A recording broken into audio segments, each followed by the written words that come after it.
Hablábamos de cómo en Cristo Jesús nosotros podemos tener sabiduría, justificación, redención y santificación, o santificación y redención.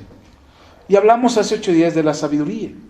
Hablamos de la necesidad que tenemos de sabiduría, y no la sabiduría de este mundo, sino la sabiduría de Dios.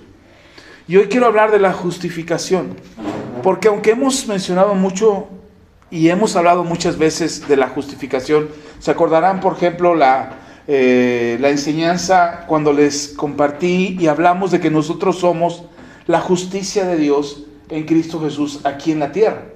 Es decir, tú y yo somos el reflejo de la justicia de Dios. Pero a veces no nos queda muy claro cuando hablamos de que somos la justicia, porque no hemos entendido por qué es que somos la justicia. Es decir, ¿por qué Dios me usaría a mí para reflejar su justicia?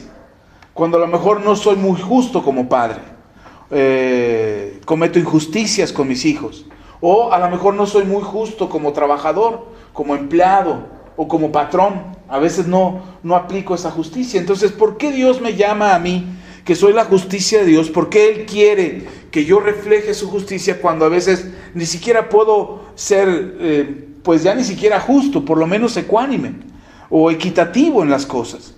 Porque a veces solamente pienso para mí, o quiero ganar para mí, o pienso en mi beneficio antes de pensar en el beneficio común o en la justicia que pudiera ser para todos. ¿Por qué me interesa mucho lo que yo siento y no lo que sienten los demás? ¿Por qué me interesa más lo que yo deseo y no me importa lo que deseen los demás?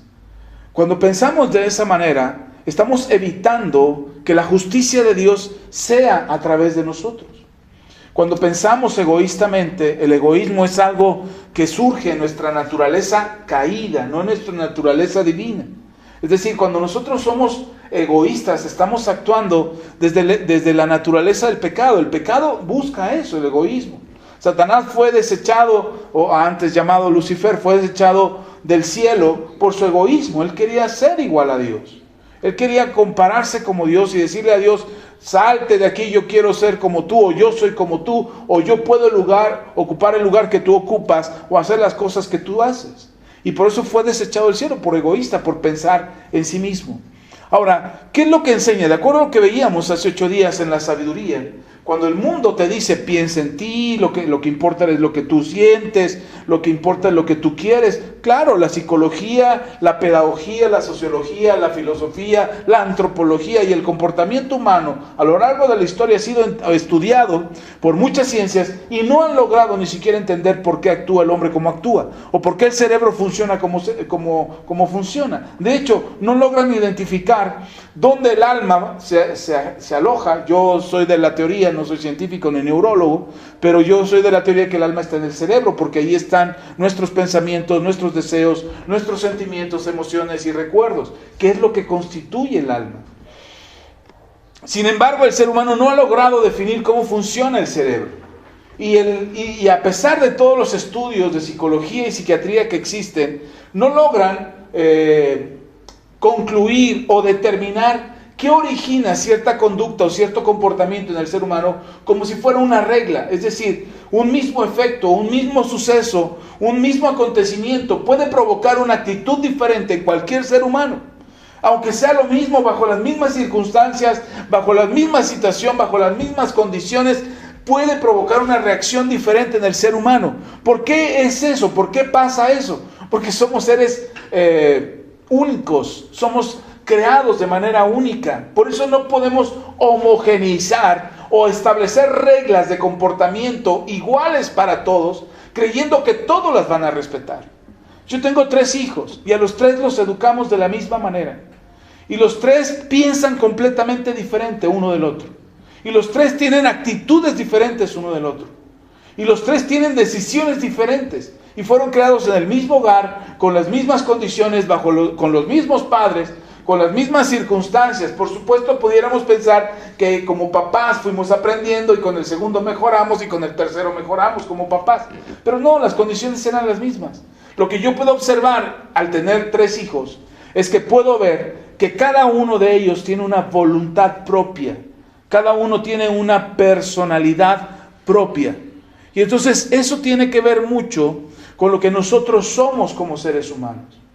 Y cuando hablamos de la justicia, en lo primero que pensamos es cómo nosotros concebimos que debe de ser la justicia.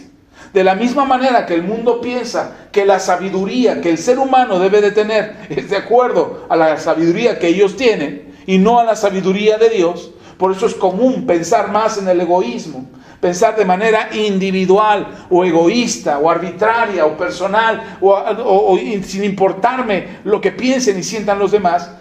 Y eso podríamos pensar que es sabiduría. El mundo piensa que eso es sabiduría. Pero la Biblia me enseña, la sabiduría de Dios me enseña que es diferente el tema. Que tengo que pensar primero en el otro. Que tengo que mirar por el bien del otro. Que tengo que recordar que lo que siembro, cosecho. Y eso sin dudarlo. Y aunque tenemos esas enseñanzas tan básicas y tan esenciales en la Biblia, que nos pudieran ayudar a tener la sabiduría de Dios, si no alcanzamos, imagínense, si no logramos entender o conocer o aprender de la sabiduría de Dios, cuanto menos o cuánto trabajo nos va a costar aprender de la justicia de Dios. Porque hay cosas que nosotros vemos y decimos, es que no es justo. Es que eso no es justo. De hecho, la razón por la que el ser humano sacó a Dios de sus vidas y pensó que la mejor manera de vivir como seres humanos era sin Dios, y eso existe no de ahorita, no de este siglo, no del siglo pasado, desde hace muchos siglos atrás, el ser humano creyó que era mejor sacar a Dios de sus vidas. Y pensó que era mejor la justicia que ellos pudieran ejercer o que el ser humano pudiera ejercer, era mucho mejor su justicia que la justicia de Dios. Hoy para hablar de justicia, tenemos que hablar de derechos humanos. Para hablar de justicia tenemos que hablar de leyes, de constitución. Pero nos ofende que Dios haya puesto leyes. Queremos que una sociedad funcione y funcione bien y que todos respetemos las reglas, pero nos ofende que Dios haya puesto reglas. Y nos molesta que Dios nos haya dicho cómo vivir cuando todos los días vivimos como las leyes nos lo marcan. Entonces, el ser humano cree y considera, no lo estoy hablando de ustedes, lo estoy poniendo primero en un contexto muy general y ahorita lo vamos a aterrizar a nuestras vidas, que tiene que ver con nosotros. Pero en el contexto muy general, el ser humano considera que son mejores sus reglas y sus leyes y sus normas que las leyes que Dios ha establecido. Que los principios de conducta y comportamiento que Dios tiene en su palabra. Y el ser humano, nosotros mismos, cuando nos conducimos entre nosotros, creemos que somos más justos. O que Dios se equivoca en cuanto a cómo deberíamos de ser justos nosotros. Cómo disciplinamos a nuestros hijos, cómo tratamos a nuestra esposa, cómo tratamos a nuestros compañeros en el trabajo, cómo somos como patrones, como empleados, como empresarios. Yo recuerdo mucho, en este sentido, recuerdo que teníamos unas personas conocidas que vendían aquí en el tianguis, bueno, más hacia allá del tianguis. Y vendían en el tianguis y nosotros íbamos y orábamos por ellos. Todo surgió en una plática comprándoles, de ahí compraba mi esposa, y empezó a surgir una preocupación que ellos tenían, habían secuestrado a uno de sus hijos. Y nos lo platicó un día, la señora abrió su corazón y estaba tan angustiada mi esposa, como que detecta eso en las personas y pregunta, ¿le pasa algo?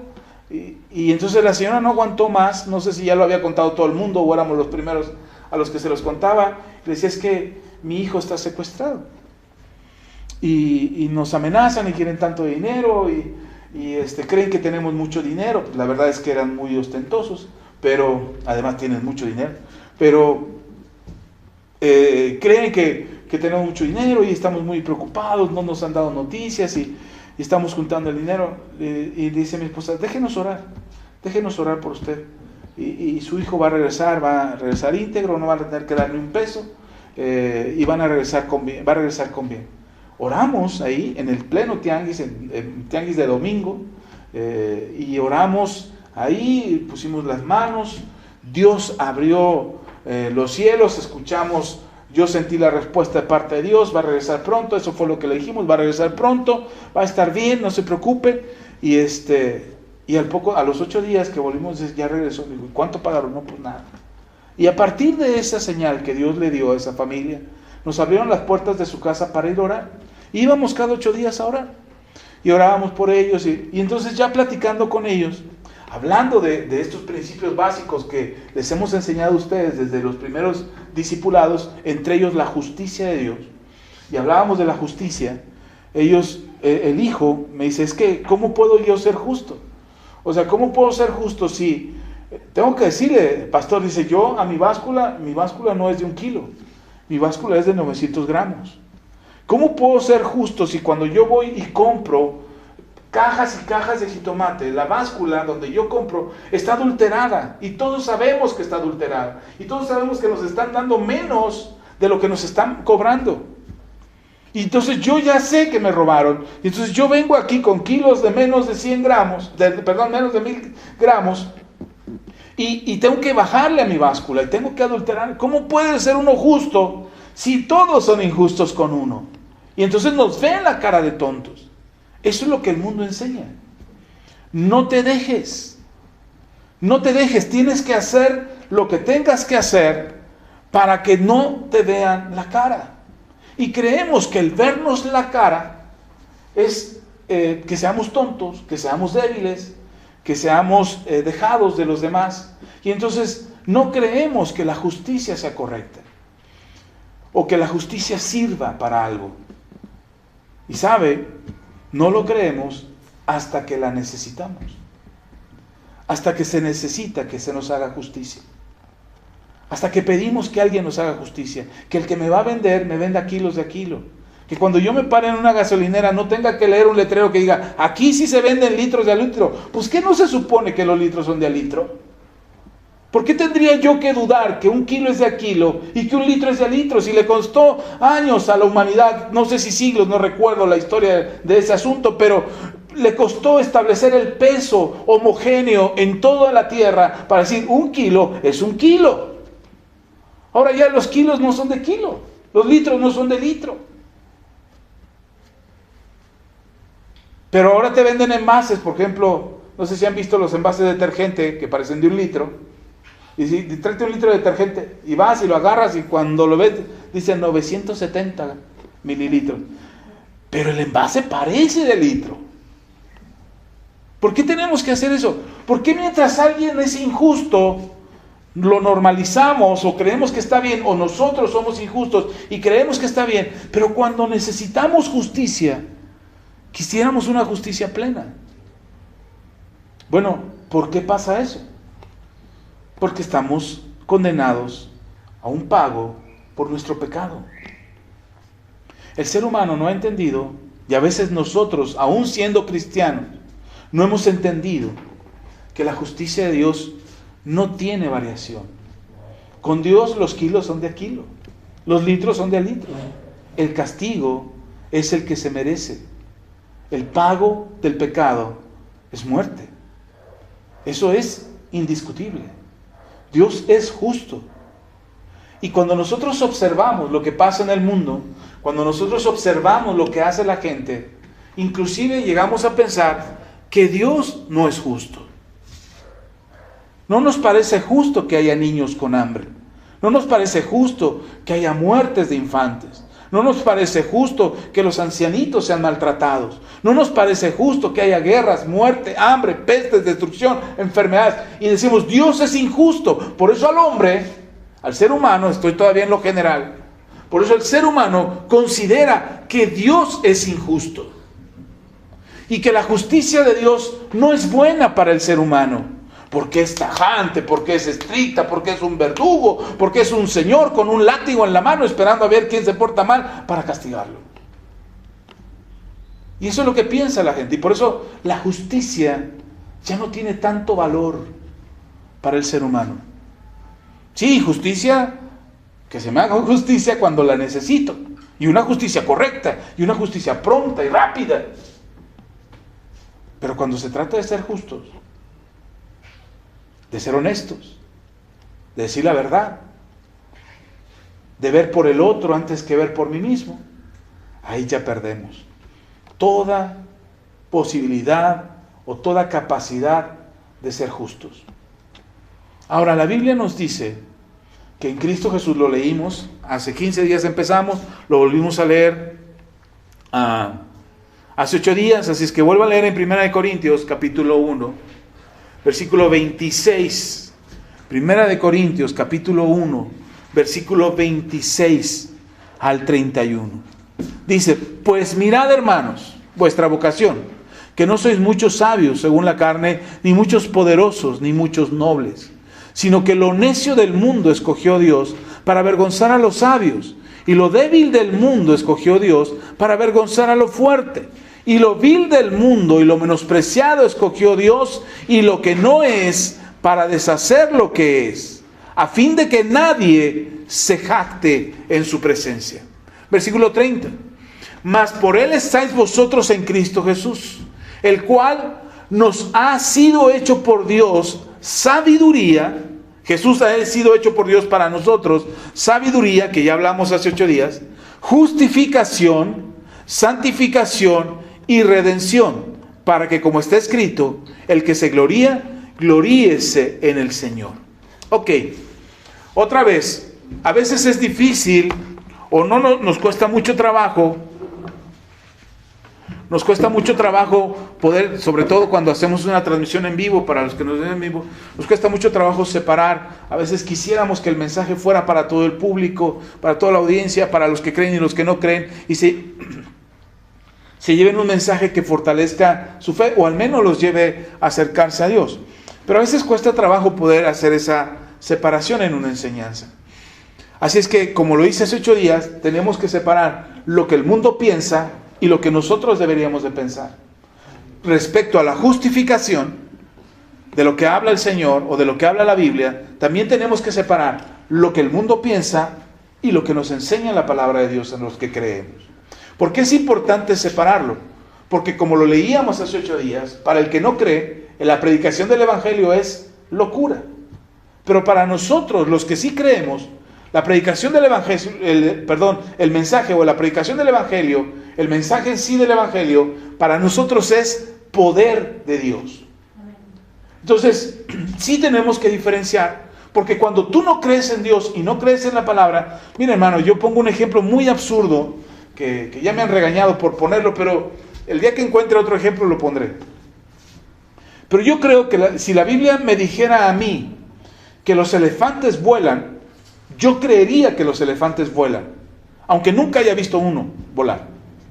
Pero yo creería, porque la Biblia me lo dice. Ay, pastor, esa es una fe ciega. Sí, parece una fe ciega, pero en realidad la fe actúa desde la razón. Y lo que yo creo de la palabra es que lo que está escrito en la palabra es cierto. Aunque no haya podido demostrarlo todo, ni aunque haya tenido evidencias físicas, históricas o científicas de todo. Pero la fe actúa de esa manera.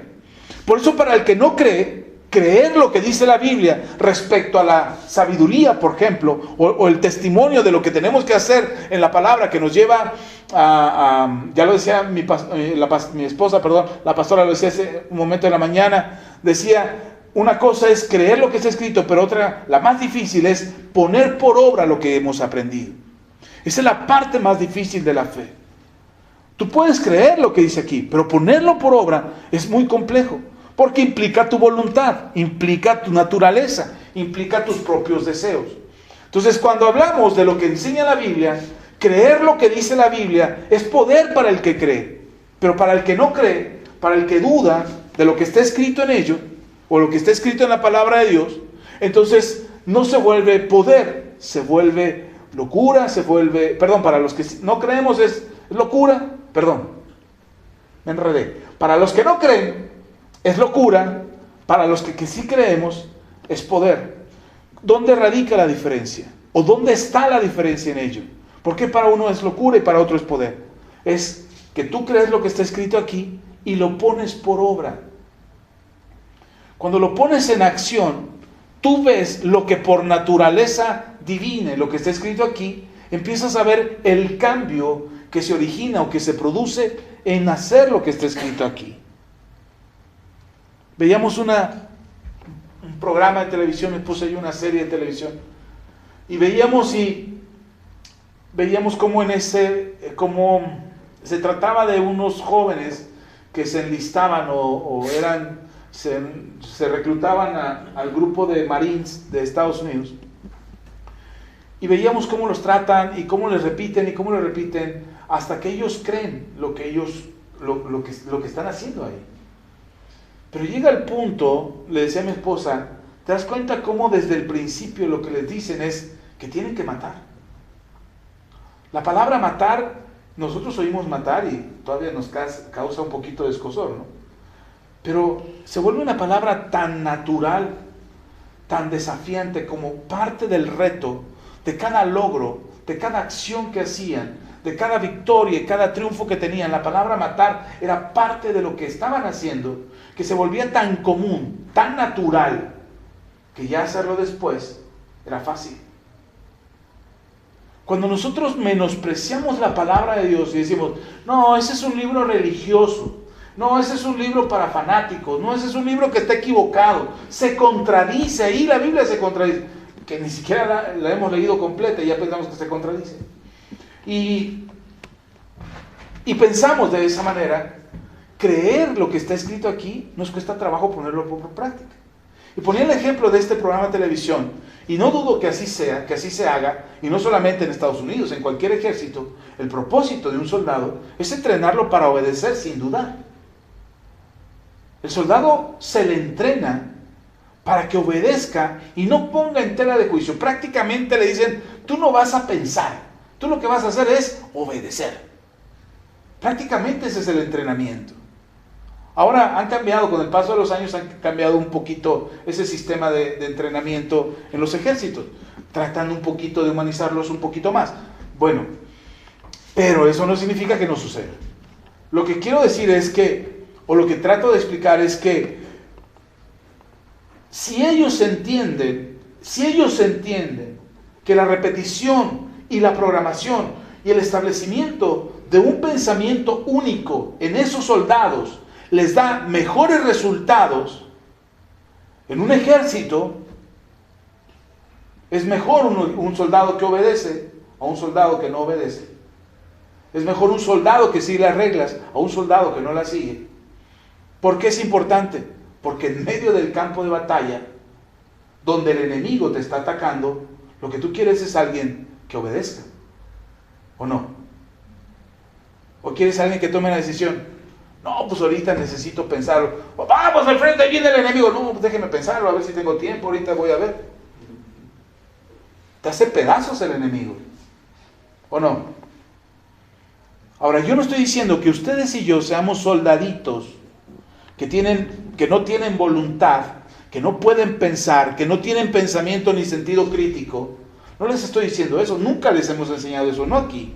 Yo no sé si en otras iglesias lo hagan, pero aquí no les hemos enseñado eso. Aquí les hemos enseñado a pensar, a que tomen decisiones con conciencia, con conocimiento de causa, sabiendo que lo que decidas tiene consecuencias. ¿Se los he dicho o no? Decisiones buenas, consecuencias buenas. Decisiones malas, consecuencias malas. Pero al final de cuentas, tus decisiones, lo que tú decidas. Yo no estoy diciendo que seamos soldaditos. Lo que le estoy diciendo es que creamos lo que la Biblia dice. Usa tu sentido común, usa tus decisiones, toma tu voluntad y haz lo que se te dé la regalada gana. Vive como quieras. Pero si quieres vivir no conforme a la justicia del mundo, sino conforme a la justicia de Dios, no conforme a la sabiduría del mundo, sino conforme a la sabiduría de Dios, tienes que empezar a creer lo que la Biblia dice. Si no, serás un soldado indeciso en medio de un campo de batalla, donde cuando el Señor te diga, espera, mira, detente, no sigas, tú dirás, no me vale, yo quiero, deseo y puedo, ¡bum! Y al rato están las consecuencias. Eso es, no es otra. Porque tienes un enemigo que te quiere destruir. Entonces, cuando hablamos de creer en la palabra de Dios y seguir lo que la palabra de Dios dice, por eso nos cuesta más trabajo, no solo creer, porque aún los demonios creen y tiemblan delante de Dios. Lo interesante es hacer, la parte difícil es hacer y poner por obra lo que la Biblia nos enseña. Respecto a la sabiduría, lo vimos hace 8 días. Respecto a la justificación, la Biblia nos dice que nosotros somos pecadores y que estamos lejos de la gloria de Dios. Que nuestro pecado no nos permite acercarnos a Dios. Que la paga de nuestro pecado es la muerte. Que lo que hicimos es tan grave y es tan malo lo que hicimos, el pecado que cometimos, es tan grave que estamos lejos de Dios. ¿Sí está conmigo? Entonces, cuando de pronto le decimos o escuchamos que el mundo dice, es que Dios es malo. No, Dios no es malo. Dios estableció una regla. Así como la regla dice, no te pases el semáforo en rojo, y todo el mundo la respeta, Dios dijo, la paga del pecado es muerte. ¿Por qué? Porque Dios es malo con el ser humano, porque lo hizo pecador y lo quiere ver sufrir pecando para después matarlo. No. Dijo el Señor Jesús, si ustedes siendo malos suelen tener buenas acciones para con sus hijos, cuanto más vuestro Padre Celestial, que es bueno, cuántas cosas buenas no quiere para ustedes, sus hijos. Entonces, cuando hablamos de la justicia y pensamos en la justicia, podríamos pensar en lo que es justo según los términos del mundo, que ya sabemos que ellos tienen sus términos, sus reglas. Por eso hoy se pelean en el mundo por las reglas que los gobiernos y los congresos hacen. Por eso hay manifestaciones en los países, porque, no nos gustan las reglas que pusieron, ya, manifestémonos, pum. Porque esa es una justicia humana. Y algunas reglas funcionan para que vivamos en paz, o tengamos una sociedad más o menos saludable. Yo no puedo meterme a tu casa y decir, ahora tu casa es mía. ¿Por qué? Porque quiero. No, pues es mi casa, pues dale como quieras, nos rompemos la cara, nos agarramos a trancazos, o a balazos, o como sea, y el que gana se queda con la casa.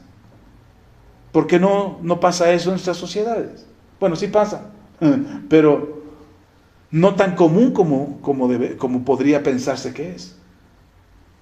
Porque hay reglas, porque hay leyes. ¿Se acuerdan lo que pasó hace unos meses atrás de una señora que baleó a un fulano?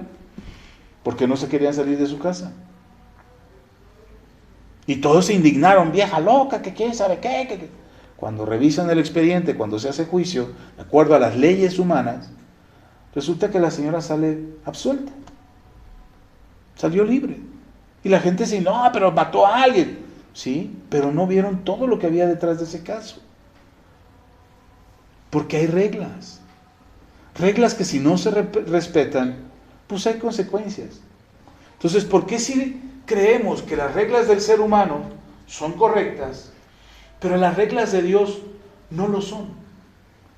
Por nuestra naturaleza. Vuelvo a explicarlo. No se sienta mal. Lo pensamos así por nuestra naturaleza caída, por el pecado que está en nosotros. Porque si yo te digo, hermano, hermana, si tú cometes adulterio estás pecando, ¿te vas a ofender? ¿Cómo? ¿Por qué? Si Dios se lo permitió a Abraham, tuvo 2, Isaac tuvo 2, y Jacob tuvo 4, y no se diga de David que llegó a 1000, y Salomón tenía más. ¿Por qué Dios sí lo permitió y a mí no me deja tener 2? Porque es pecado. Pregúntale a Abraham las consecuencias. Pregúntale a Jacob, a Isaac, a David, a Salomón. Pregúntale sus consecuencias. Los hijos de David se mataron entre ellos. Los hijos de Salomón le dividieron el reino. Abraham, sus 2 hijos, hasta el día de hoy, se siguen peleando. Árabes y judíos. Entonces, creer o pensar que soy más justo que Dios, o que la justicia que yo pienso, o la justicia que yo quiero, es mejor que la justicia de Dios, es un grave error. Entonces hay consecuencias, y cuando Dios te dice no a la derecha, no es porque Dios sea malo y a la derecha está todo lo bonito, todo lo padre, lo divertido, lo gracioso, lo maravilloso de la vida, y el Señor te quiere todo aburrido ahí. Camina ahí derecho, en el aburrimiento de la vida de fe. No, hay consecuencias. Así de simple.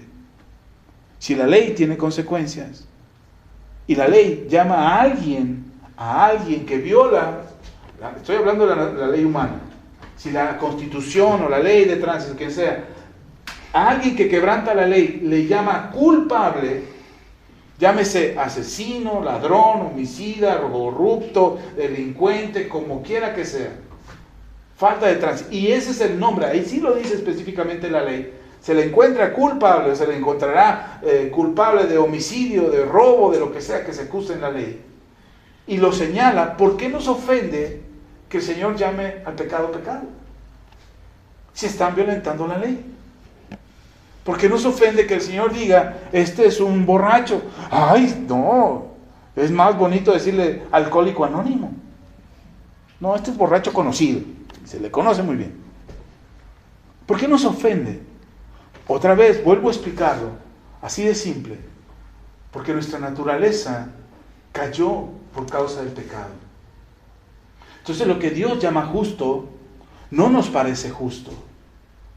Lo que Dios llama correcto, no nos parece correcto. Lo que Dios llama bueno, no nos parece bueno. Ya lo había dicho el profeta hace muchos años atrás. Y llegará el día que a lo bueno llamarán malo y a lo malo llamarán bueno. Y estamos en ese tiempo.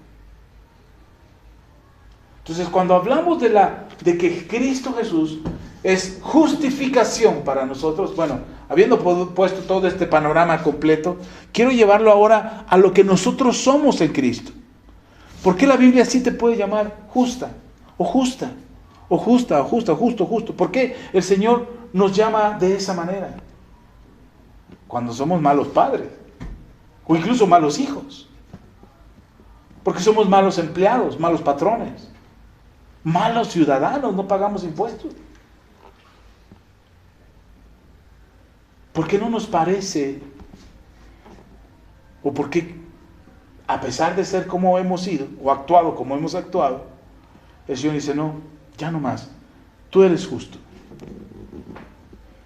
Ya no te van a decir que eres un corrupto, o un ladrón, o un fornicario, o un adúltero. Ya no serás llamado de esa manera, ya no serás llamado mentiroso. No serás más un manipulador, no serás de esa forma, porque yo te justifico. Dice el libro de los Salmos, lea conmigo, y me voy a ir un poquito rápido porque ya abusé del tiempo. Libro de los Salmos 143. Dice la palabra del Señor en el versículo 1. Vamos a leer del 1 al 4. Dice Salmo 143, versículos del 1 al 4. Salmo de David. Oh Jehová, oye mi oración, escucha mis ruegos, respóndeme por tu verdad, por tu justicia. Otra vez, oh Jehová, oye mi oración, escucha mis ruegos, respóndeme por tu verdad y por tu justicia. Y no entres en juicio con tu siervo, porque no se justificará delante de ti ningún ser humano, porque ha perseguido el enemigo mi alma, ha postrado en tierra mi vida, me ha hecho habitar en tinieblas como los ya muertos, y mi espíritu se angustió dentro de mí. Está desolado mi corazón. Hasta ahí nada más. David escribe este salmo en un momento de persecución. Las cosas no estaban funcionando bien para David. Y escribe este salmo desesperadamente pidiéndole a Dios justicia. ¿Qué le dice? Hazme justicia. Escúchame. Escucha, Señor, haz justicia. Mi necesidad es grande. No sé si alguna vez tú has pedido que el Señor te saque de alguna situación en la que tú no te metiste. Alguien más te metió, alguien te acusó, te señaló, alguien hizo lo malo y tú lo estás pagando. Y tú dices, Señor, ayúdame. Esa desesperación de David, ese momento de desesperación de David, él no clama, al menos en este pasaje, en otros pasajes clama su misericordia, sobre todo cuando él pecó. Pero en este pasaje no clama a la misericordia de Dios, clama a la justicia. Él dice, hazme justicia porque mis enemigos me han perseguido, tanto que mi alma está hasta el suelo, mi corazón está desfalleciéndose, me estoy muriendo, Dios. Y señala que es por causa de los enemigos que lo persiguen. Y él pide que se le haga justicia. Ahora, David no está pidiendo algo excesivo o abusivo o mala onda de parte de David. No, David está desesperado. Y cuando uno está desesperado, lo que quieres es salir. Y a veces no te das cuenta que cuando quieres salir, te llevas a alguien entre los pies. Le explico. Durante mis años de juventud, resulta que yo competí en natación y gané un buen lugar a nivel estatal. No me fui a las Olimpiadas porque después me volví borracho, pero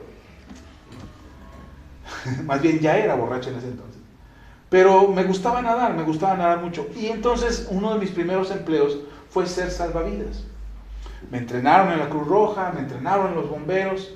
Me fui ahí con algunos amigos en Acapulco a aprender a hacer rescate acuático. Y lo primerito que nos enseñaron, dijeron, antes de poder salvar a alguien, tienes que cerciorarte que necesitas ser salvado. Porque alguien que no está completamente ahogándose, es muy probable que te ahogue. Cuando alguien no está, cuando todavía puede salir, cuando todavía puede flotar, tienes que saber cómo abordarlo al momento de rescatarlo, porque si tú llegas de frente, la persona en cuanto te ve, en su instinto se va a pescar de ti, y aunque no haya dónde apoyarse, esa persona te va a hundir para sacar su cabeza. Dice, no vas a poder sacar a alguien de frente, hablándole. Dice, habrá ocasiones incluso que tendrás que noquearlo, golpearlo, para que reaccione, para que vea que vas en su auxilio. No es lo mismo rescatar a alguien en tierra firme, porque cuando te enseñan a rescatar a alguien en tierra firme, llegan diciendo, preséntate, ¿y quién eres? ¿Y qué vas a hacer? Hola, buenas tardes, soy fulano de tal, mi nombre es tal, soy médico, soy enfermero, soy lo que sea. Voy a ayudarle, voy a rescatarlo, voy a hacer esto, voy a hacer lo. Eso se hace en tierra firme. En el agua no hay manera de que le hables. Porque la persona no va a escuchar nada de lo que le digas. Y si la persona te ve que vienes de frente para salvarlo, inmediatamente en su intento, hasta aprenden a nadar, chihuahua. Bracean y se acercan a ti y te pescan y te hunden. Entonces lo que nos decían es, no lleguen de frente, lleguen por atrás, no pidan permiso, y si la persona no reacciona, súmanla. Métanla al agua para que sienta que se ahogue y ahí la sacas y la puedes rescatar. Porque una persona, cuando está desesperado, no le importa a quién se lleva entre los pies. Lo que quiere es salvar el pellejo. David le dice al Señor, hazme justicia, porque mi enemigo. Ahora, ¿sabes lo que es que Dios te haga justicia contra tu enemigo? Es decir, que tu enemigo pague para que tú seas libre. ¿Sabes lo que eso implica? Por eso la falsedad que se usa alrededor del mundo para decir, esta guerra nos la mandó Dios. Aquí nos mandó Dios a la guerra y todos los que se levanten contra nosotros van a morir. Yo he visto a gente morir que se ha levantado contra mí. Y le he dicho a mi esposa, es que fulano, ¿te acuerdas de fulano? Sí, se murió. ¿Te acuerdas de Perengano? Sí, se murió. La señora fulana, sí, se murió. Fulana, se murió. El doctor fulano, se murió. Digo, tengo miedo de que se metan conmigo. Ahora se han metido conmigo en los últimos 10 años. Y en los últimos 10 años, en lugar de decir, Señor, sálvame, hazme justicia, mira cómo sufro mi enemigo, me está humillando. En lugar de orar así, oro y digo, Señor, ten misericordia. Recién le hicieron una jugarreta a mi esposa en el trabajo. Unos lidercillos ahí. Y mi esposa se afligió. Cuando la abracé y oré por ella, porque oro por ella, por mi esposa, por mis hijos, y oré por ella, y yo le dije, Señor, ten misericordia de estas personas. Ayúdalos, que te conozcan, que sean salvos, que puedan venir a ti arrepentidos. De la misma manera que tuviste misericordia de mí, ten misericordia de ellos. Porque si yo pido que me haga justicia contra mis enemigos, ellos pagarán. Y yo no quiero eso. Porque de acuerdo a lo que yo creo, y de acuerdo a lo que yo pienso, Dios te va a librar de tus enemigos. ¿Sabes cómo? Haciéndolos tus amigos. Ay, pastor, no me diga eso. Sí, lea la Biblia. Jesús dijo, ama al que te odia. Bendice al que te maldice. ¿O no? ¿No dice eso? Nosotros amamos a nuestra familia, amamos a nuestros amigos, bendecimos a los que nos tratan bien, pero ¿qué hay de los que te tratan mal? Esa es la diferencia de la justicia de Dios. ¿Entendió? Ok, ahora dice el Señor, si yo hago justicia, David, tú me pides que haga justicia, si yo bajo con mi vara de justicia, entonces no lo dice así la Biblia, pero estoy para que lo entendamos. Dios le dice a David, ok, tú quieres que haga justicia contra eso. Si yo bajo con mi vara de justicia, ¿no te volaría también a ti la cabeza? ¿No ha sido injusto, David? Y por eso David sabe que Dios es justo. Y le dice a Dios, Señor, yo no estoy diciendo que yo sea justo. Porque ¿qué hombre hay, dice David, qué hombre hay que pueda presentarse justo delante de ti? O que pueda exigir que es justo delante de ti. Lo leemos otra vez. Versículo 2. Y no entres en juicio con tu siervo. O sea, sí te pido justicia, pero no contra mí. Haz justicia, Señor, pero no contra mí. Salmo 143, versículo 2. Y no entres en juicio con tu siervo, porque no se justificará delante de ti ningún ser humano. ¿Quién se justificará delante de Dios? Ninguno. O sea, David le dice, hazme justicia. Ok, David, ahí voy con mi vara de justicia. Y el primero que le vuela en la cabeza es a David. ¿No David había pecado? ¿No David había matado a gente? ¿No David era un guerrero, excelente guerrero? Es sangre, hermano. Es sangre. Pero estaba justificado porque era el pueblo de Dios y porque era el enemigo se levantó y no, hermano, pecado es pecado. ¿Sí me explico? ¿Sí está conmigo? Yo puedo salir y golpear a alguien y decir, en el nombre de Dios te bendigo, ahora sí. A que te arrepientas de tu pecado y te vayas al cielo. No, es pecado. Es pecado porque es pecado. Esa es la diferencia. Ahora, delante de Dios, dice David, yo sé, Señor, yo sé que no hay nadie que pueda apelar justicia delante de ti. ¿Quién se justificará? ¿Qué hombre se justificará delante de ti? No hay en la tierra. ¿Sí queda claro?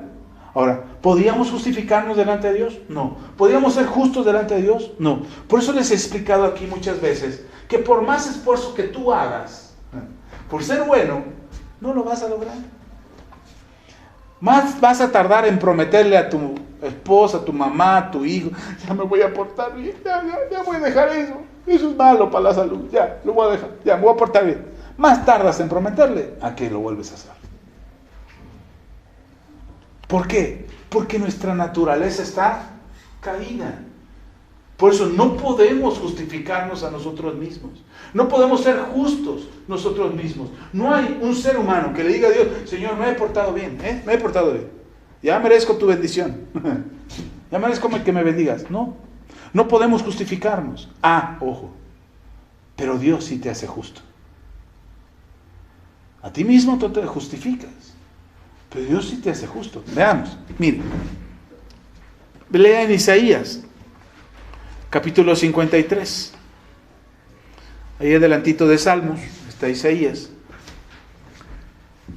Dice Isaías 53. La paga de pecado es, ¿qué dijimos? Muerte. Todo el que peca debe morir. ¿Cierto o no? Hermano, la ley lo dice, aquí la ley humana dice, ¿te volaste un semáforo? Multa. ¿Te robaste algo? Cárcel. ¿Asesinaste a alguien? Prisión. Y en algunos países pena de muerte. La paga del pecado es muerte. Violar una ley tiene consecuencias. La que sea. Llegas tarde del trabajo, te descuentan. Porque así dice la ley del trabajo. ¿Sí está conmigo? Ahora me voy a decir como un hermano me dijo, yo por eso me mando solo, para no tener que obedecer a nadie. No, aún así, Estás en una sociedad en la que tienes que respetar reglas. No respetas las reglas, hay consecuencias. Ok, si la consecuencia de nuestro pecado es la muerte, dice la Biblia en Isaías 53, versículo 4, ciertamente Él llevó, hablando de Jesús, ciertamente llevó Él nuestras enfermedades y sufrió nuestros dolores, y nosotros le tuvimos por azotado, por herido de Dios y abatido. Mas Él herido fue por nuestras rebeliones, molido por nuestros pecados. El castigo de nuestra paz fue sobre Él, y por su llaga fuimos nosotros curados. Todos nosotros nos descarriamos como ovejas, cada cual se apartó por su camino, mas Jehová cargó en él el pecado de todos nosotros. ¿Se acuerda del momento en la cruz, cuando Jesús está clavado en la cruz y Él dice, Elí, Elí, lama sabachthani, que significa, Dios mío, ¿por qué me has abandonado? Ese momento en la cruz es el momento en que todo el pecado de todo el mundo vino sobre Jesús. ¿Y cómo lo hicieron, pastor? Pues así, por un mandato, por decreto. Le explico. Cuando el hombre pecó por primera vez, Dios estableció, le dijo a Adán y a Eva, que él haría justicia sobre esa maldad, sobre ese pecado caído en la tierra. Sentenció al hombre a trabajar y a ganarse el pan con el sudor de su frente, sentenció a la mujer a tener sufrimiento en su alumbramiento, sentenció a la serpiente a arrastrarse continuamente y sentenció a Satanás. Y le dijo, será pisada tu cabeza por el hijo de la mujer. Y hablaba de Jesús. El fin del pecado cometido en el Edén en ese momento vendría mucho tiempo después en Jesús. Y durante el lapso desde Adán y Eva hasta el aparecer de nuestro Señor Jesucristo, hubo un tiempo donde Dios le importó la condición del ser humano. Y dijo Dios, no puedo dejar al ser humano que peque ya. Tengo que ayudarle a resolver, a cambiar sus actitudes, a apartarse del pecado. Y entonces hay muchas formas. Establece Dios la conciencia en el ser humano. El ser humano por conciencia no hace lo malo. Es decir, tenemos algo dentro de nosotros que explica el libro de Romanos en el capítulo 1, que el Señor llama conciencia, que para nosotros hay cosas que no hacemos como si fueran ley en nosotros, aunque nunca nadie nos lo haya dicho. Esta es una ley, no lo hagas. Hay cosas que hacemos que están dentro de nosotros. Lamentablemente, esa conciencia se corrompe en nosotros por causa de la conducta que nosotros tenemos. Es decir, el entorno que nos rodea, el conocimiento que recibimos, las personas que nos rodean, las propias experiencias personales, pueden hacer que nosotros corrompamos nuestra conciencia.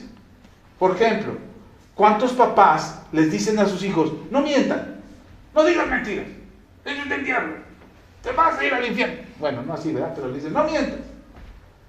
Pero en la primera oportunidad que tienen, tocan a la puerta a un cobrador, y dicen, mamá, ahí están los cobradores, diles que no estoy. El niño lo está viendo a la mamá ahí, está viendo al papá ahí, y le dice, dile que no estoy. ¿Qué le está diciendo al niño? Que la mentira se puede decir. Y entonces el niño aprende que se puede mentir. Yo me acuerdo que tenía unos amigos que tenían a su bebé y se reían cada vez que su bebé decía una grosería. El niño estaba aprendiendo a hablar, estaban felices porque había dicho mamá, papá, y porque había dicho 3 groserías también. Y cada vez que decían la grosería, el niño, decía la grosería, todo, bravo, mira, le dijo así, le dijo con P, y al otro le dijo también con la otra P. Y le aplaudían. El niño, ¿qué cree que creyó? Que eso estaba bien. Cuando el niño creció y le dijo a su mamá la palabrota con P, todos se asustaron. ¿Por qué le dices eso? Y ¡pum! Que le dan un cachetadón al niño. Cuando me lo contaron, que le habían pegado, dije, ¿por qué le pegaste? Es que le digo, no, a ver, tú le enseñaste que esa palabra era divertida. Tú le dijiste que esa palabra que estaba bien, hasta se la aplaudiste. Es más, hasta lo grabaste en video. Ve tu video por si ya se te olvidó, que tú se la enseñaste. Porque es que no me la debe decir ese otro. Entonces no debió de haberle dicho nunca. No debiste haber enseñado nunca esa palabra. Pero es que él iba a aprender, pero iba a saber que esa palabra no se usa. Tú le enseñaste que se usaba. ¿Me expliqué? Nuestra conciencia se corrompe por lo que aprendemos alrededor de nosotros, que nos hacen creer que no está mal. Que no está mal mentir, que no está mal robar, que no está mal defraudar, manipular, engañar, lo que sea que nos hayan enseñado. Y entonces lo que era la conciencia que teníamos dentro de nosotros para evitar corromper nuestro comportamiento, cuando la conciencia se corrompe, entonces nosotros actuamos con pecado. Y entonces dice el Señor, ok, establezcamos leyes. Démosle leyes al ser humano, empecemos por un pueblo, por un hombre que me creyó, llamado Abraham, y por su descendencia le hacemos una nación, y esa nación se vuelva ejemplo, y lo dice la Biblia, se vuelva ejemplo para las otras naciones que no me conocen. Ellos sean ejemplo. Pero el pueblo creyó que eran únicos, que ellos eran, pero ¿para qué ser ejemplo? Con que nosotros mandemos está bien.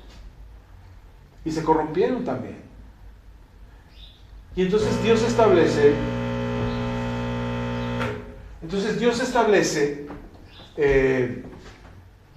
los principios de la ley, y entre los principios se establece una ley que tiene que ver con nosotros y con la justificación. Apenas voy llegando a la justificación, vamos a echar 2 semanas con este tema, perdón. Entonces Dios establece y dice, ok, el ser humano por sí mismo, porque su conciencia está corrupta y porque no respetan mis mandamientos, yo sé que no los van a respetar. Entonces tengo que darles la posibilidad a ellos de que entiendan que sí pueden ser justos, aún habiendo actuado mal. Porque si lo hacen en sus propios méritos, no serán justos de manera correcta, sino que buscarán ser justos y mayores o superiores a los demás. Ejemplo de ellos, la nación de Israel. ¿Sí me explico? Ahora, no se ofendan, yo amo a los israelitas, yo amo al pueblo de Dios y oro por ellos y los bendigo. Pero en el pueblo se creyeron superiores a otros pueblos. Incluso se creyeron superiores a la ley de Dios. Y Dios corrigió eso. Vez tras vez, tras vez, tras vez, diciéndoles, este pueblo de labios me honra, pero su corazón está lejos de mí. Y entonces ellos tienen que corregirlo. Pero Dios establece un principio que hasta hoy tiene vigencia, que es el principio de la justificación por el perdón de los pecados. Y establece el sacrificio de un animal, un cordero, para el perdón de sus pecados. Y había el sacrificio personal y el sacrificio del pueblo de manera colectiva. Y entonces, ¿qué es lo que sucedía? El pecador venía, tomaba el animal y lo presentaba delante del sacerdote y agarraba el animal, y en el momento en que lo agarraba, dice la Biblia, que había una transferencia de pecados. Es decir, el pecado que yo había cometido era transferido al animal que iba a ser sacrificado. Como si el animal es el que hubiera pecado. ¿Sí me expliqué? Ahora, ¿por qué lo hacías? Ay, pobre animal, qué culpa tenía. Es igual que la gallina que te comes todos los días. O la vaca en tacos de suadero. ¿Qué culpa tiene? Pero para eso fueron hechos. No humanicemos a los animales. Los animales son criaturas que fueron hechos para el sustento de los humanos. ¿Sí está conmigo? Por eso coma con libertad carnita, no tenga culpa ni cargo de conciencia.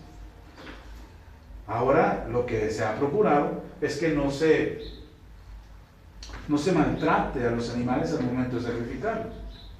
Yo me acuerdo la primera vez que maté una gallina, la agarré del pescuezo y me dice,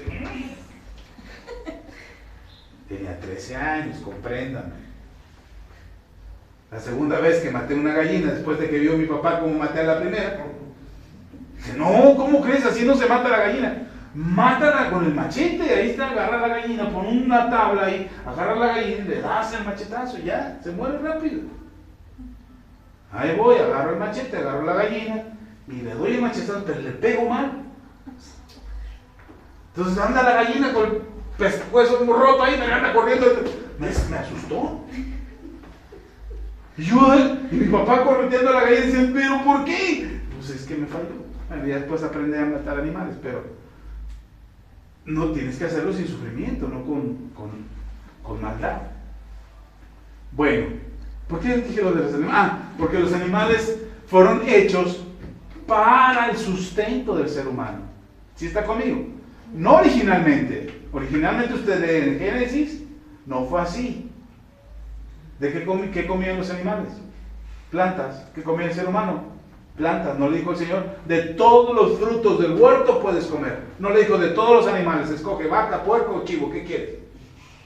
¿De qué le dijo? Come de todos los frutos del huerto. Cuando el hombre peca y el pecado cae en el ser humano, entonces el ser humano ahora puede, más bien, no es que pueda, no es que se le permitió, sino que ya lo que hace es comer de los animales.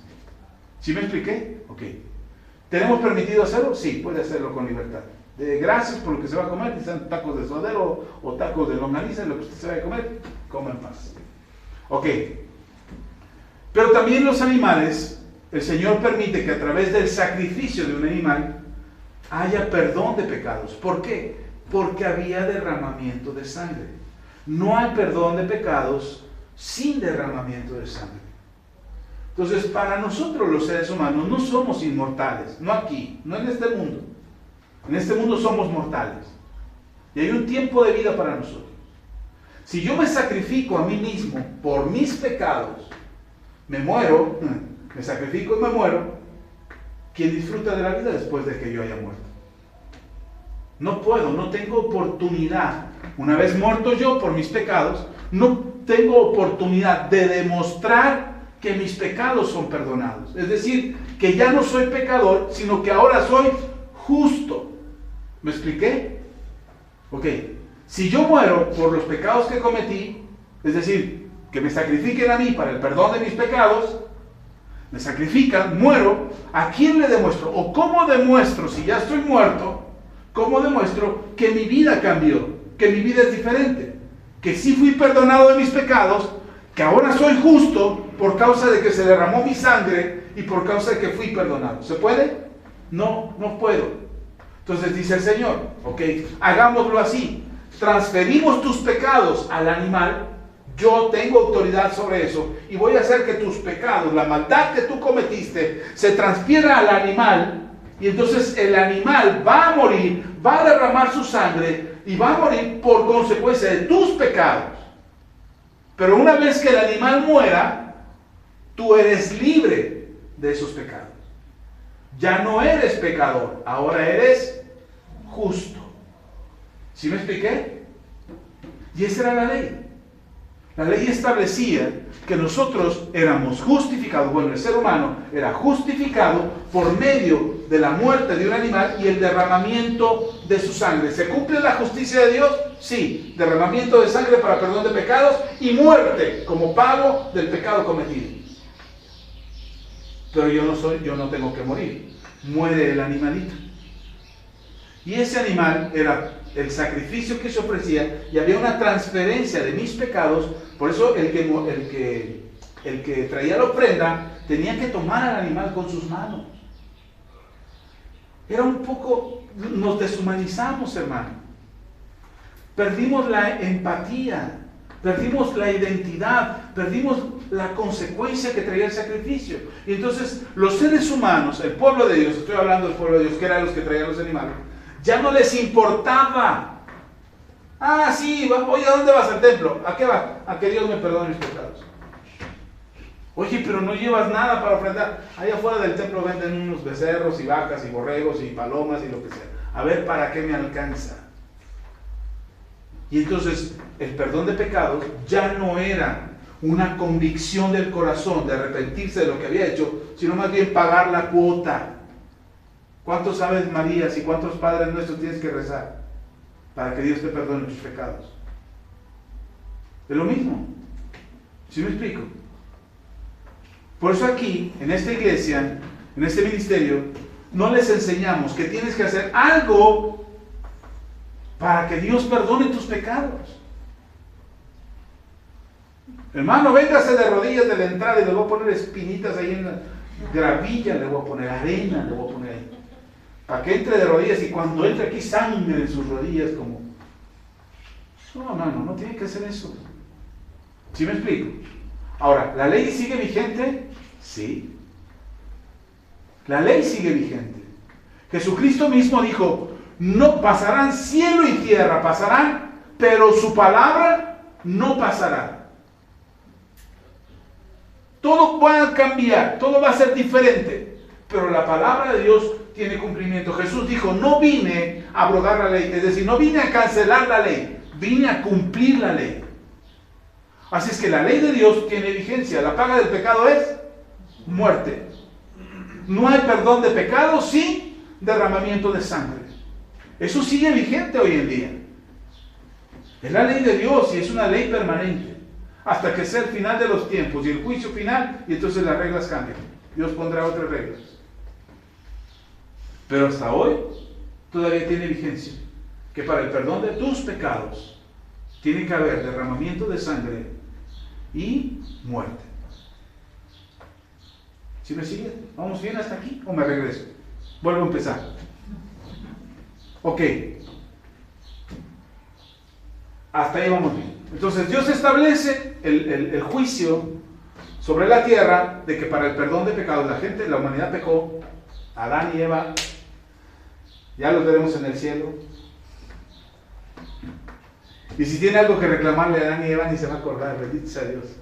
Por eso Adán y Eva están felices allá. Y dicen, cuando vengan ni se van a acordar que yo tuve la culpa.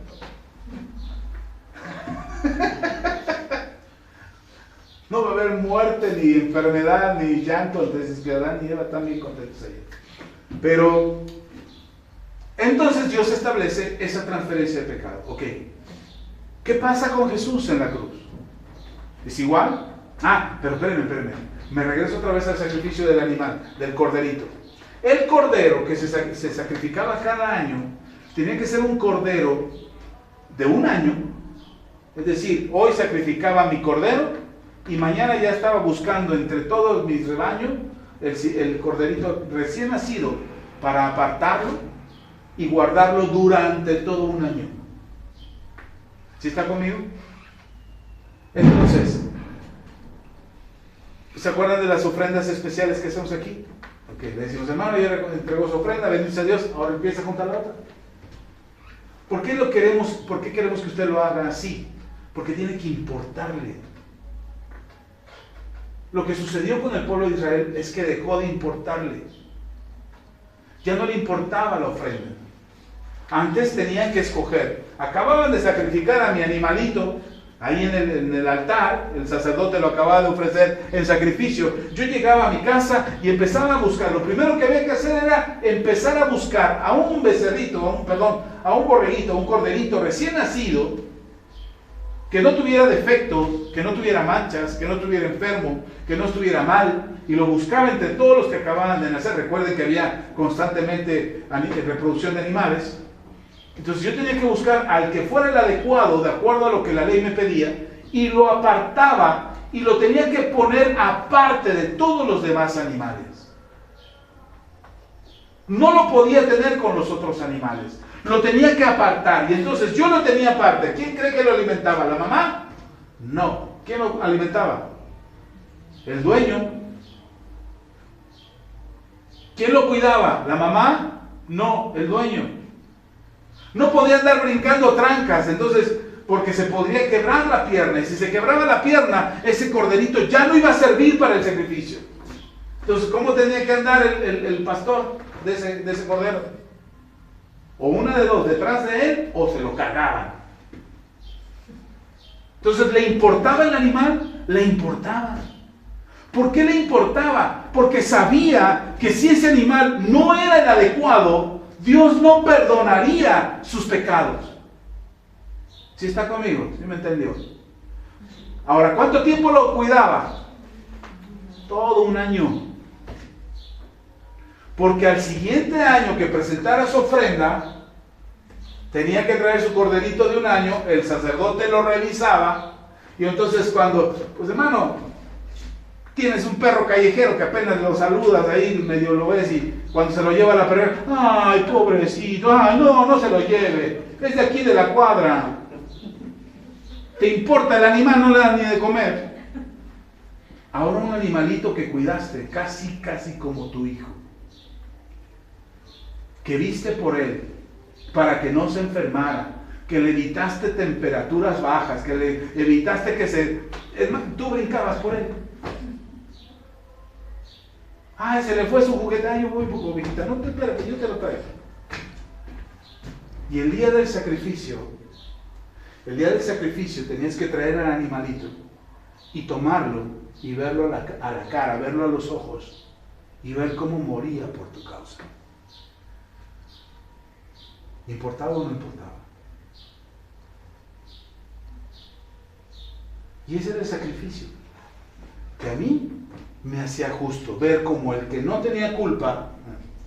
Yo me peleé con el vecino y porque, ay, vecino, tus hierbas, vecino. Ah, ya se pasaron tus animales, es decir, y ahí le estoy recordando a la familia del vecino. Y el que va a pagar por mi enojo es ese animal que no hizo nada. Yo le eché el ojo a la vecina y el que va a pagar es ese animal que no hizo nada. Pero además que yo cuidé, que yo alimenté, que yo procuré, que yo hice que estuviera bien ese animalito para que al final yo lo trajera y él muriera en mi lugar. Con ganas el borrego, el corderito, me agarra a mí del pescuezo y el que paga eres tú, desgraciado. Pero no. Porque él acepta, no porque tenga voluntad o razón, sino porque él confía. Hermano, él confía, yo lo cuidé, yo lo alimenté, yo lo protegí durante todo un año. Me agarró cariño el animalito y cuando lo llevo a ir me ve y dice, ¿qué vamos a hacer aquí? Ay, nada, tú calladito ahí, no digas nada. Y entonces el cordero recibe todo el pecado que yo cometí para que pueda ser sacrificado. ¿Se acuerdan de Isaac cuando va con Abraham al monte y le dice Dios a Abraham, dame a tu hijo? Y Abraham se queda, ¿cuál? ¿Quién? ¿Yo? Sí, tu hijo Isaac, al que amas. Llegan al monte, caminan 3 días, llegan al monte y cuando llegan al monte y lleva la leña, lleva el fuego, lleva el cuchillo e Isaac le pregunta a Abraham, ¿y el cordero?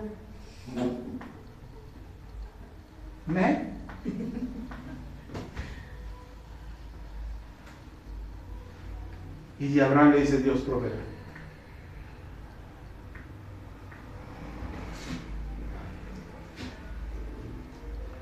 Y hoy el perdón de nuestros pecados es porque Dios proveyó un cordero sin mancha, sin culpa, sin defecto, que nos dice Isaías, Él llevó las consecuencias de nuestro pecado. Y en el momento en la cruz, cuando Jesús dice, Elí, Elí, lama sabactani, en ese momento, todo el pecado del que tú hiciste, el que yo hice, el que vamos a cometer, todo hermano, el pasado, el presente y el futuro, todo el pecado fue llevado a la cruz en el momento en que Jesús estaba recibiendo el castigo de nuestro pecado. ¿Sí está conmigo? ¿Para qué? ¿Para qué hizo eso Jesús? ¿O por qué Dios es tan malo y no perdonó a su hijo? Ya lo hubiera dicho, ya también ya te creí, como Abraham, ¿no? Ya que lo iba a sacrificar, dijo, Abraham, no, detente. No lo mates, ya vimos que eres obediente. ¿Por qué no hizo lo mismo con Jesús? No lo crucifiquen, también ya entendimos. Si iba a obedecer, si iba derechito a la cruz, no lo maten. ¿Por qué Dios no detuvo el sacrificio de Jesús como detuvo el sacrificio de Isaac? Porque si no moría Jesús, no habría perdón de pecados. No hubiésemos sido perdonados. Entonces todos nuestros pecados fueron transferidos a Jesús. ¿Sí está conmigo? Pastor, pero dice que acaba de decir que los que cometimos, los que cometemos, pero también los que cometeremos. ¿Significa que Dios sabe que voy a pecar mañana? Y además ya me perdonó. Sí, así es. Y Dios espera que por voluntad propia decidas no hacerlo. Que creas con todo tu corazón que eres una persona justa. ¿Cómo? Que tus kilos sean de kilo, que tus litros sean de litro, que tu jornada laboral la cumplas, que le pagues a tus empleados lo justo, que hagas lo que tienes que hacer, que respetes la ley, que ames a tu pastor con todo tu corazón.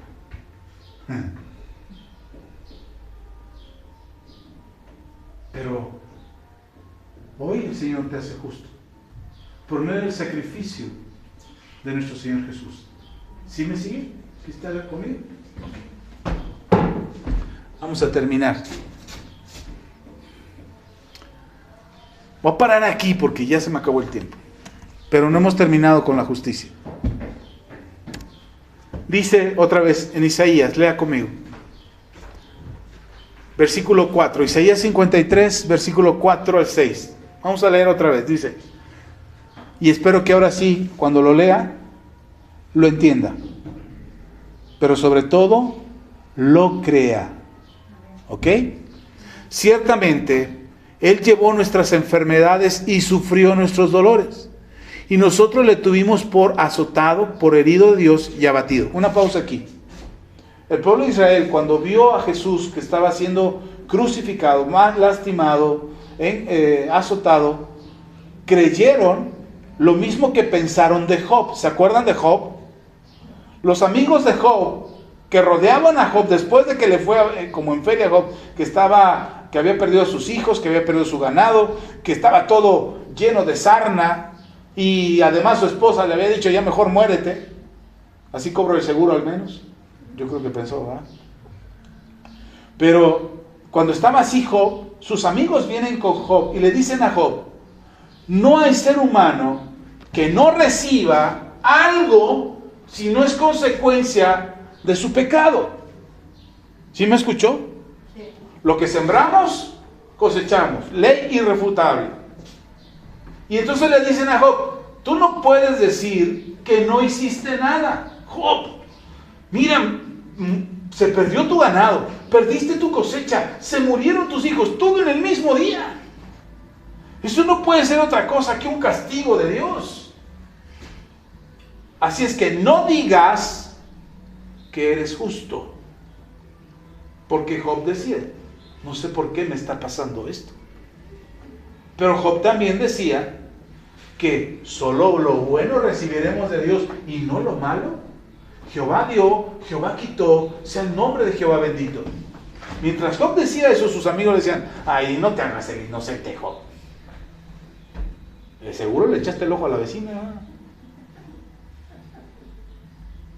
¿O qué? ¿Qué te robaste?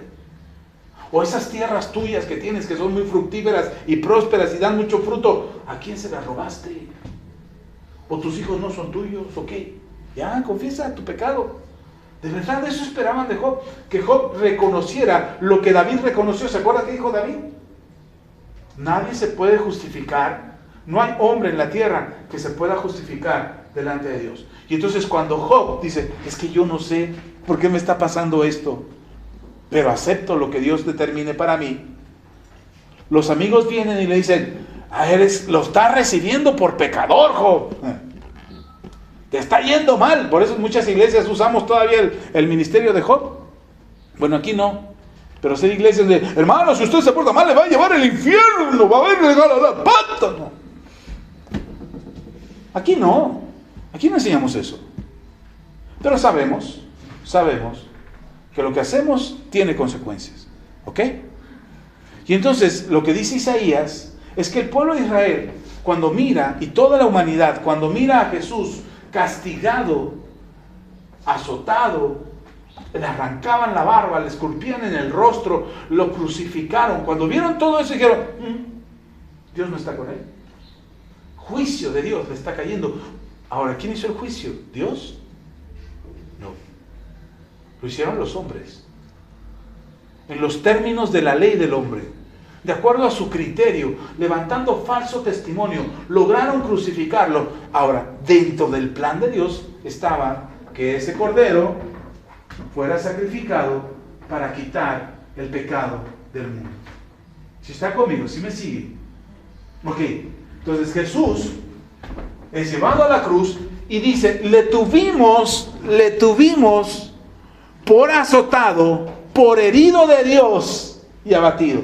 Nosotros creímos o pensamos que él estaba siendo castigado por Dios por sus pecados cometidos, por sus blasfemias. ¿Pero qué creen? Dice Isaías. Pero no es así, queridos lectores de Isaías. Bueno, eso no lo dice, ¿va? Pero dice, pero el herido, dice, más el herido fue por nuestras rebeliones. No es que Dios estuviera castigando el pecado de Jesús, sino que Dios estaba permitiendo que Jesús fuera castigado para que Él llevara, ¿qué? Nuestras rebeliones. ¿Sí está conmigo? Dice, mas el herido fue por nuestras rebeliones, molido. ¿Por qué fue molido? Por nuestros pecados. El castigo que nosotros deberíamos de haber recibido cuando estábamos en paz, como Job, por ejemplo, él estaba muy tranquilo y le vino toda la calamidad. Dice así, ese castigo que tú debiste haber recibido, dice, el castigo de nuestra paz fue sobre de él, y por su llaga fuimos nosotros curados. ¿Sí está conmigo? Ok. ¿Cuántos creen en los milagros de sanidad? Levanten su mano. ¿Cuántos han visto un milagro de sanidad? Dios es bien bueno. Ok. Si creemos en los milagros de sanidad y hemos visto los milagros de sanidad, ¿por qué no creemos en el milagro de la justificación? Es que soy tan pecador, pastor. ¿Cómo? Carambas. Podemos creer que Dios puede sanar a un enfermo, pero no podemos creer que Dios nos ha perdonado nuestros pecados. Que somos justos. Que el Señor nos ha justificado, que Él llevó nuestras dolencias, que el castigo de nuestra paz fue sobre Él, que Él fue azotado, fue molido, fue castigado por mis pecados, por mis rebeliones, para que yo no tuviera que pagar. Deje de pensar, por favor. Si creemos así, creemos en los milagros de sanidad, debemos de creer en el milagro de la justificación, porque es un acto de fe. Y si creemos en el milagro de la justificación, por favor deje de pensar que te está yendo mal porque te está castigando Dios. Es que Dios me está dando una lección de amor. Estás con el agua, estás muriendo y es que Dios me ama tanto que me está perfeccionando. Espéreme, así no funciona. Dios prueba. ¿Qué prueba? Dijimos, ¿qué les he enseñado? Dios prueba nuestra fe, no nuestra capacidad de aguante. Dios no te mete en problemas para ver si eres como Job. No, hermano, hemos sido justificados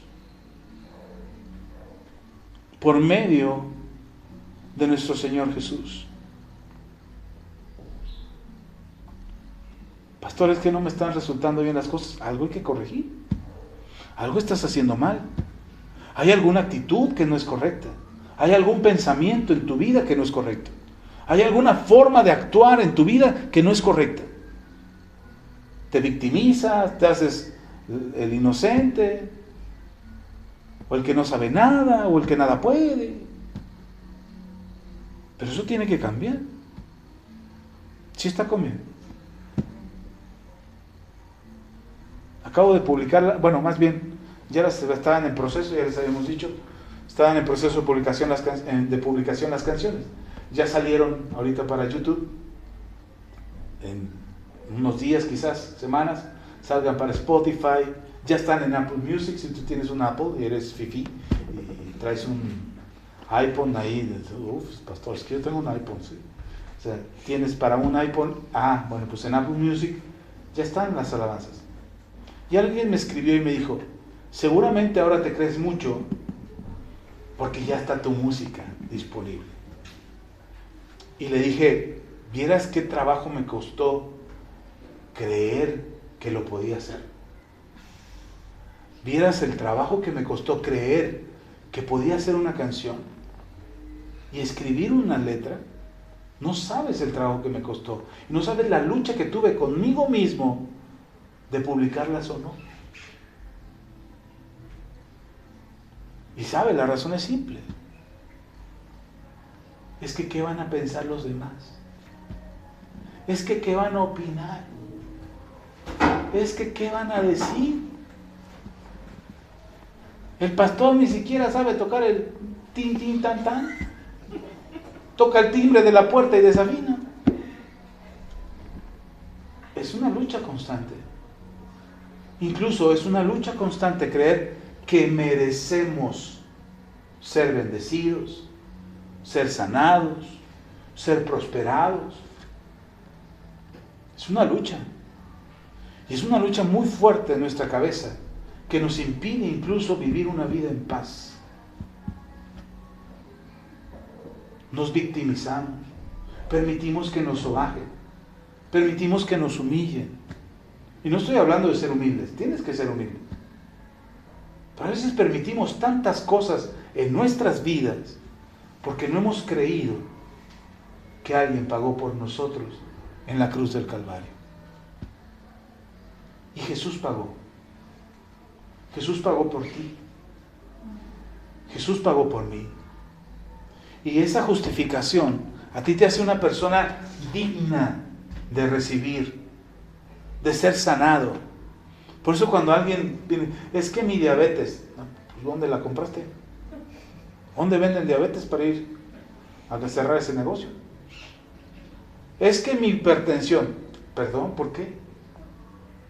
Es que mi enfermedad, es que mi mal, es que mi pobreza, es que mis deudas, es que mi... Y todo lo malo es tuyo. Nadie te lo dio y ya te lo adjudicaste. Y eso es simple, ¿sabe? Por una razón. Porque no hemos creído que somos justos.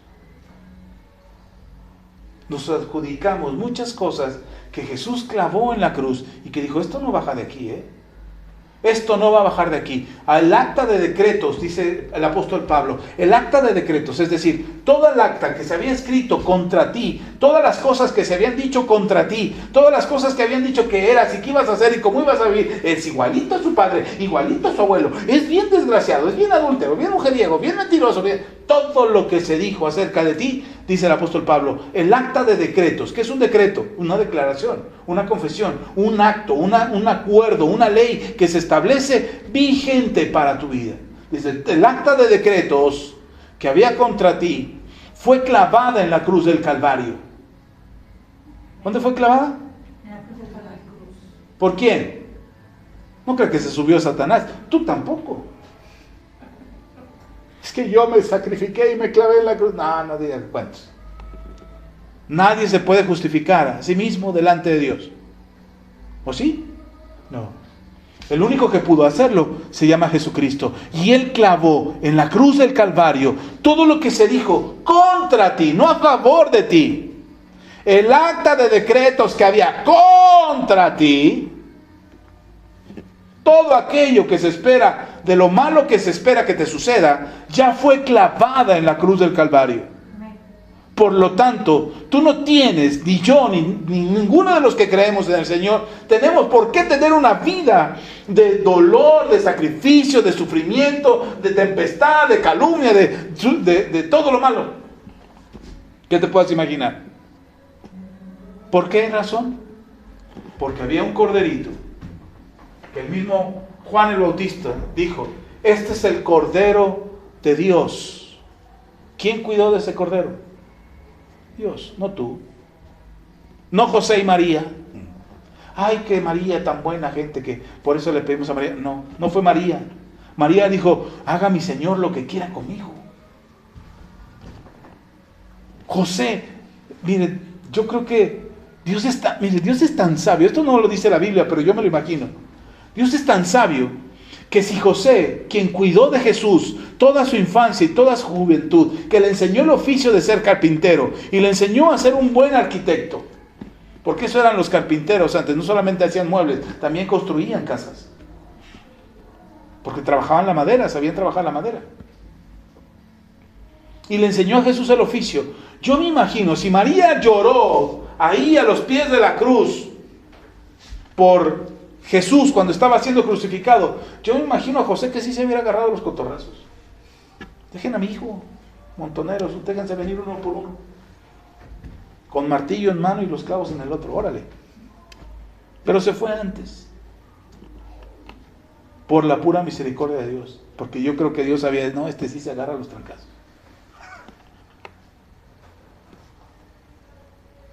Pero no fueron ellos los que cuidaron de Jesús, fue el Señor. Este es el Cordero de Dios. ¿O es el de Elia? ¿O es el de Vero? ¿De quién es el Cordero? Este es el Cordero de Dios que quita los pecados del mundo. Y ese es el Jesús, ese es el Señor que dice Isaías, que llevó nuestras rebeliones, que llevó nuestros pecados, para que nosotros pudiéramos ser sanos y bendecidos, hechos justos. Amén. Vamos a parar ahí, que ya me dieron ganas de predicar. Apenas estoy en el punto número 1 y son 6. Pero vamos a parar ahí. Creo que establezco más o menos el principio de lo que es la justificación. ¿Sí? Ahora, ¿cómo funciona eso en nosotros? Eso lo vamos a ver en la siguiente enseñanza. El próximo domingo, si Dios nos presta vida, y aquí nos vemos, aquí vamos a hablar de eso. Por lo pronto vamos a terminar con esto y vamos a llevarnos esta enseñanza en el corazón. Es Jesús el Cordero que quita el pecado. Es Jesús el que llevó nuestras rebeliones, nuestros pecados, nuestras ofensas. Él las llevó. Él es el que clavó el acta de decretos que había contra nosotros.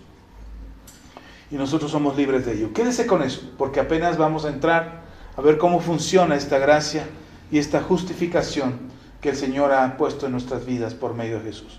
Amén. Vamos a orar. Póngase de pie y vamos a darle gracias a Dios por su palabra, por la enseñanza que hemos recibido y porque Dios es bueno con nosotros, que nos permite disfrutar de esta justificación en Cristo Jesús. Padre, te damos toda la gloria, toda la honra y toda la alabanza. Muchas gracias por tu amor y por tu misericordia. Gracias, Señor, por tu bondad, porque tú has sido bueno con nosotros. Tú nos amas y nos bendices y tienes misericordia de nosotros. Hoy, en el nombre de Jesús, en el nombre maravilloso de nuestro Señor Jesucristo, te pedimos que este mensaje, que esta palabra entre profundo, no solamente en nuestro espíritu y en nuestra alma, también entre profundo en nuestro entendimiento, para que, Señor, nuestra manera de pensar y nuestra manera de ver la vida en Cristo Jesús sea diferente. No seamos, Señor, menospreciados, sobajados, vituperados de una manera ventajosa por nuestra ignorancia. Y mucho menos, Señor, que el mundo o el diablo o el enemigo de nuestra alma saque ventaja del desconocimiento que teníamos antes de este mensaje acerca de lo que Jesús hizo por nosotros en la cruz del Calvario. Te pedimos en el nombre de nuestro Señor Jesucristo que tú nos llenes de esta sabiduría del cielo, de esta sabiduría en Cristo respecto a quiénes somos y cómo debemos de vivir por la obra de nuestro Señor Jesús en la cruz del Calvario. Somos justos, hemos sido justificados. el pecado que cometimos ha sido tomado por nuestro Señor Jesucristo y llevado en la cruz para ser perdonados. Hoy, en el nombre de Jesús, que tu justicia y la justificación de nuestras vidas la tengamos de manera consciente, esté presente en nosotros, que sea clara para nosotros, para que no dudemos, en ningún momento dudemos de que tú nos has justificado y que somos puestos delante de ti y que podemos venir delante de ti perdonados, limpiados, restaurados, redimidos, Señor, hechos santos, Señor, por la gracia y el amor con la que tú nos cubres. La justificación, la maravillosa justificación de Cristo Jesús en la cruz del Calvario nos da la oportunidad de una vida diferente. No una vida caída en el pecado, no una vida de derrota, ni por la enfermedad, ni la pobreza, ni la escasez, ni el dolor, ni el sufrimiento o la destrucción. Porque el ladrón vino para robar, matar y destruir. Pero Jesús vino para darnos vida, una vida justificada, una vida en abundancia. En el nombre maravilloso de nuestro Señor Jesucristo, te pedimos, Señor, que esta palabra entre profundo en nosotros y podamos ser transformados en nuestra manera de pensar y de ver las cosas. A ti la gloria. Amén y amén. Amén. Bueno, pues